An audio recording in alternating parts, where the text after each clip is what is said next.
तुम्हाला लाज वाटतं का नाही? गट भरणार पैसे कशाला घेता? आजच्या आज मला पैसे द्या, काय बी सांगू नका तसले नाटक.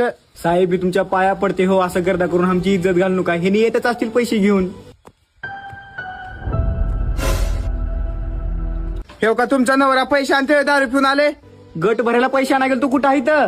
अगं कुठले पैसे विषय काय बी नाहीत माझ्याकडे. दारू मध्ये झाली पार. ह्या दारून तर संसाराचा सत्यानाश करून टाकली. तुमच्या दोघांची किटकिट ऐकायला नाही मी. मला पैसे द्या, मला जाऊ द्या. साहेब आजच्या दिवस राहू द्या, तुमच्या पाया पडते मी. उद्या काही करून गट भरते. तुमचं सारखं हे झाले, सरकार घराला कुलूप लावू द्या.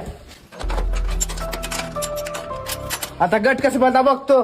साहेब साहेब ऐका तर, साहेब ऐका तर. ह्या दारूनं शेत गेलं, आता घर गेलं, गावात इज्जत गेली. आता मला बिरत नाही, मी बी चाले. झालं सारं वाटोळा झालं. ह्या दारूनं सारं वाटोळा करून टाकलं.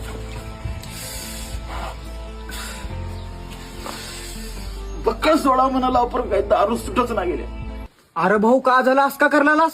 अरे ह्या दारू पायी माझा संसार वाटोळा वाटोळा झाला. अरे भाऊ मग दारू सोडून टाक. बक्कळ सोडा म्हणाला रे भाऊ, दारू सुटच ना गेली आहे. चल तुला घेऊन जातो लातूर जिल्ह्यामधल्या मुरुडला. का बरं भाऊ, तिथे दारू सुटत्या का? अरे तिथं तुझ्यासारखे बेवडे लय गेले, फक्त 20 मिनिटांमध्ये दारू सोडून वापस आले. चल चल मग मला घेऊन चल तिकडं. तर पब्लिक, माझ्या मित्राची तर 20 मिनिटांमध्ये दारू सुटल. तुम्हाला जर तुमच्या दोस्ताची किंवा नातेवाईकाची दारू सोडायची असेल, राज्य व्यसन मुक्त परिषद लातूर जिल्ह्यामधल्या मुरुडला भेट द्या आणि जास्त माहितीसाठी काहीतरी नंबर दिला, त्यांना कॉल किंवा मेसेज करा आणि तुम्ही तुमची दारू सोडून घ्या.